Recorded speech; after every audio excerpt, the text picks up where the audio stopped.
Honduras. Be a little bit different focus this time.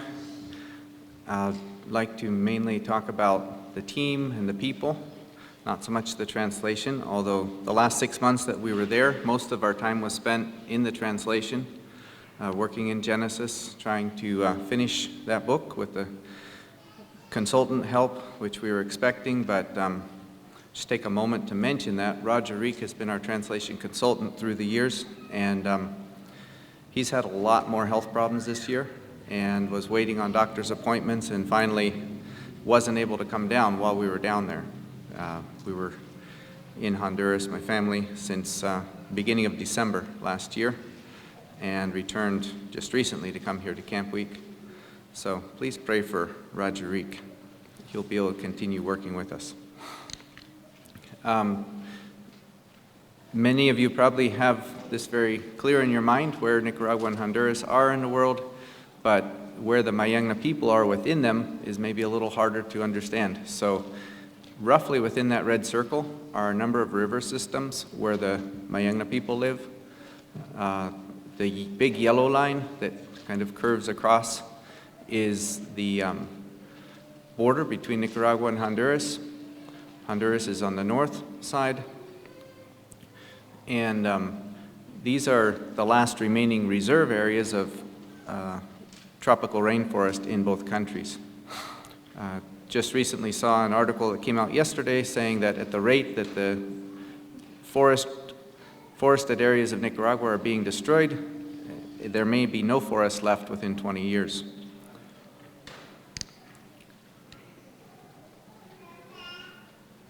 Whoops. Well, okay. It's a more recent picture of our translation team. This was soon after we arrived in December. We're still hoping to grow the team some. It's mainly composed of family. There's one cousin of my wife in there. The rest are either brothers or sisters or her father in the middle, Patricio. And we're hoping to grow the team with new members either from Nicaragua or from the Tahuaca people in Honduras. Talking about our team, for the last 5 years, since about 2019 when we formally started the translation project in the Mayangna language, the primary members of our team, Patricio and his family, moved up from Nicaragua into Honduras. Originally they were in the Ciguatepeque area, which is a higher, drier area next to a fairly large city, and had spent about 5 years living in rental homes. And that's a big switch to go from living in a village setting and on a farm and near the forest and next to the river to an area which you might spend 2 or 3 weeks without water, no water at all, have to buy it from a truck that might bring it by tank, and have just kind of your dry little yard area to move in. And it's taken a toll on the families. It's been really hard to pass on life skills, traditional ways of living to the younger generation. We have a whole crop of teenagers coming along in these families, and if we don't do something in the next 3 or 4 years, they will never be able to integrate very well into their own people groups. They will have a very hard time reintegrating into a Mayangna life situation. So one of our dreams and desires has been to try to relocate into an area within Honduras where these life skills could be taught. Farming, fishing, living, the way they're familiar with. And create that continuity between generations in these families.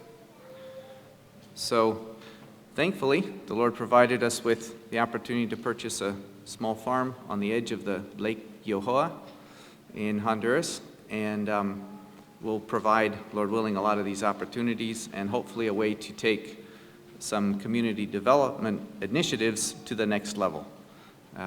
Provide a place that's stable, not rented or borrowed, and where we can plant some longer term things and practice with different agricultural techniques, and also a stable place for the families to return to traditional living. This is just a little trip we took right before leaving, coming up here to the farm. It's only accessible by water. That was partly why felt like we were able to afford to buy it. Land is very expensive in that area. And some brothers from the local church near Peña Blanca went with us, and we showed it to them and then had a dedication prayer. We want to give it to the Lord. This is just taking us back a little bit. My relationship with the Mayangna people goes back to about 1999, 2000. And that's Patricio and his family there on the left. Probably about close to 20 years ago. And on the right is myself doing what I did most of the time, which was be with the people on the farm. I don't know what I was carrying, yucca or bananas or something, and living and working with the people. That's kind of how I thought life was going to look. I had no idea what was coming. We have had the opportunity this last time we were down to make a quick trip to Nicaragua. We spent a few weeks there. That's my son on the left, carrying some bananas back, and my daughter getting to be friends with the piglets. And so they get a chance to at least experience for a short time what life was like and what I anticipated life being like for them. Just a couple of shots from life there. While we were there in Nicaragua, my wife and children with some of her family went to the big town of Musawas, the largest population center in that region, and visited some friends. Something that's special to me is that picture there with Benjamin sitting on the porch with the grandfather of a friend of my wife's and conversing with him. And it was a dream that we could somehow maintain the language, that they would be able to relate to their people in that way. This is the young woman with the children, is a friend of my wife's who we helped different times when she had a medical issue. And she's part of a growing phenomenon among the people, which is since the COVID and COVID vaccine program, many young women are coming down with cancer. And it's something we've never seen before. So it's creating quite a problem in the villages. There is no way to treat it. There are no regional hospitals with facilities for it. And now we have many young women with uterine or related cancer.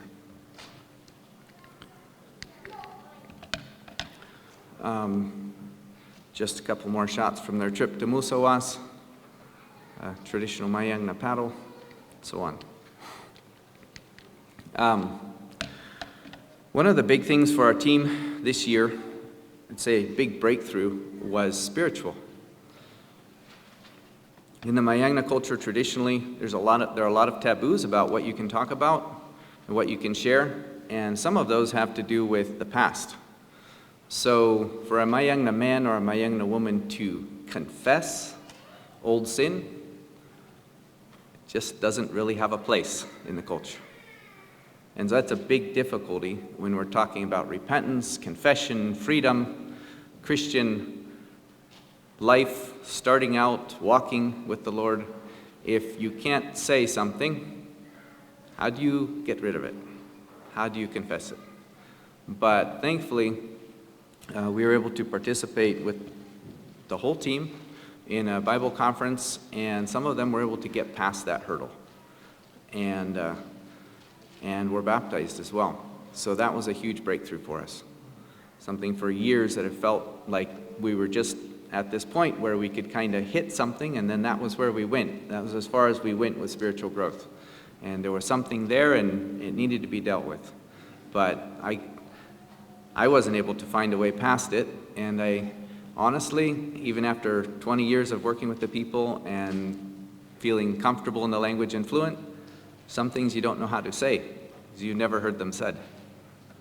And you don't know how to break through some of these barriers until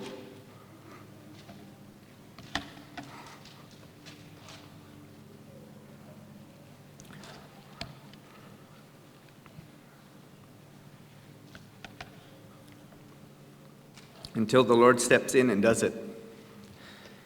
And does it through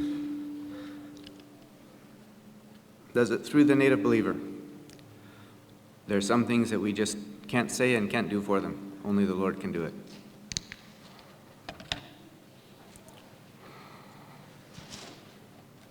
We were privileged to meet with a young man at a missions conference in Honduras who had started work. He'd been almost a year now. He'd been working with the Caribbean community over on the Patuca River in Honduras, which is an area which I'd gone through in 2002 to take Bibles back in, but hadn't returned since. So he invited us to come and join with them in a medical brigade and help translate and also just be with the people and speak the language, because their community is small, about 1,500 speakers of the language. They refer to themselves as Tawahka, which is, they speak the same Mayangna language, but they just call themselves by that regional name. And they had begun to shift towards not speaking the language in public, only at home, for fear of negative comments or mockery by Spanish or by Miskito people. And so we went to talk openly with everybody and to help in what way we could with the medical brigade. It was about 8 hours on the back of that truck, and there wasn't a lot of room after all the medicine was loaded. This is going out across the reserve. In 2002, when I was through this area, not through here exactly, because it was impenetrable jungle, there were no roads. It was only by river that you could enter, and this was virgin rainforest, the whole territory. 20 years later, 20 plus years later, and say in the last 5 to 10 years is when most of this has taken place, it's about 90 to 98% cow pasture. This is down on the Patuca River. Mutokawasni is how they say in Mayangna. And there's still some areas where the people have some land to grow things on, but it's not enough for the population. Maybe 10% of the population have a place to plant.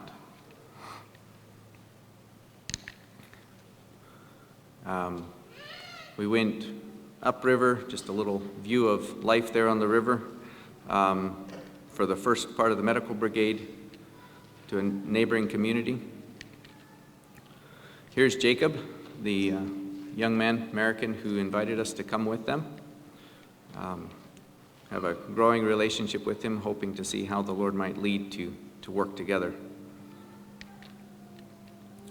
Some of our team worked with the dentist the whole time.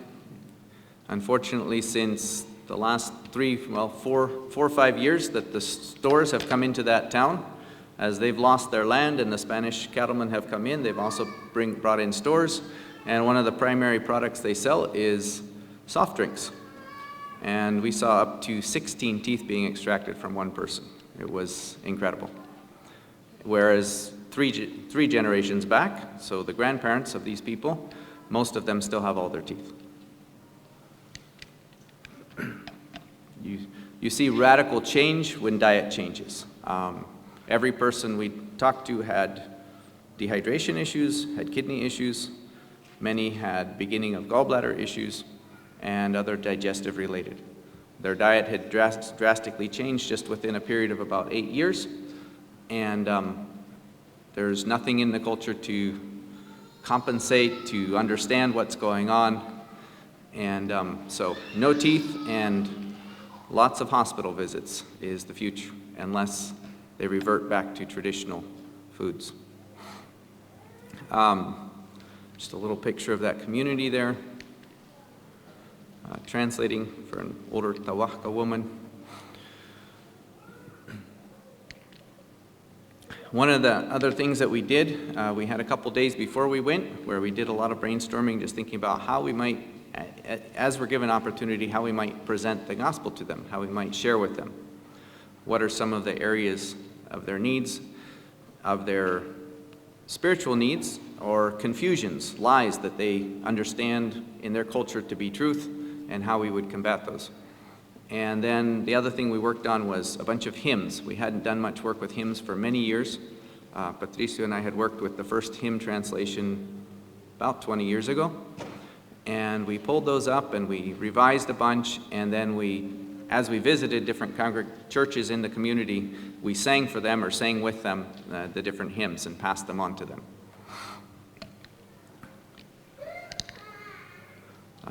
This was at a little evangelical church pastor's house where we gave them the hymns and talked with them quite a bit. Spent a lot of time just visiting with people. Found them very hospitable, no animosity, very welcoming, and very interesting conversations. Many people open, searching, thinking about things. All of this area, it has a traditional religious background in the Catholic Church, but again, much like our previous speaker, Catholicism with a core of animism, their traditional belief system. This is back to Nicaragua. This is in Suniwas. Just a little picture of where the Mayangna territories are going, what the future is. This was the end of the dry season. It was the harshest dry season we've ever seen in history. Many springs dried up. Villages were left without water. Creeks dried up. There was massive burning going on in the rainforest by the Spanish who are taking over the land. This is just a picture of the smoke plume from one fire. Might have been 150 acres or more at once. And these are present in this picture are two of my wife's uncles.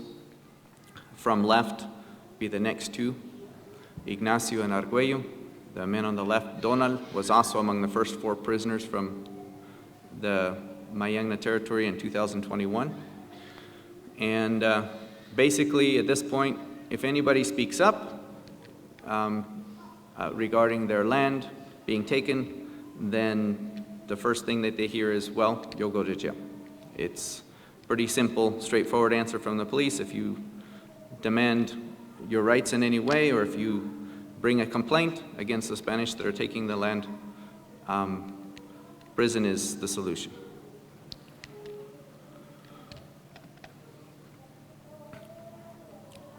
This was the first 4 from the Suniwas community that were imprisoned, was based on the 2021 massacre of a group that were working on a gold mine back in the forest. Some of them were from the Suniwas community that were killed. So that's all I had to share. Just would like to ask for prayer specifically for the ongoing spiritual battle in the midst of this whole conflict situation, difficulty with land takeover and breaking up of the people group, breaking up of their traditional ways of life, transition in diet, transition in all these different ways. There is something that's even more critical. There are many different battles that you come to and you fight them, and then you reach a place where you say, this battle won't be won, but there's still a war going on, and we move on to the next battle. And that's how it's been in the last 20 plus years, whether it's for the territory, whether it's for part of the territory and some villages, whether it's for the people and their lives, and whether it's for their spiritual future beyond this earth, for the hope that is eternal. Each of these are different battles, and they're all kind of together when you're relating to a people group, but at the same time, there's a time and a place for each one. And the greater battle, I believe, is for the hearts and minds of the people, the biggest one. And I feel that we're entering into a phase in the translation where we have material in which the people can now use. We passed on to them through a scripture app. And we also have entrance into areas like the Tawahka community of Karaubin, where we haven't been before recently, and the opportunity to engage more directly in the battle for the hearts and minds of the people, in personal ministry, in relationship. We've spent a few years distance from the people, largely, just at the translation desk, and we're hoping to transition with the team to a much more engagement. So pray for us in that. Pray that we'll have wisdom, have opportunity, that those doors that seem to be opening will stay open, and for the future of the Mayangna people.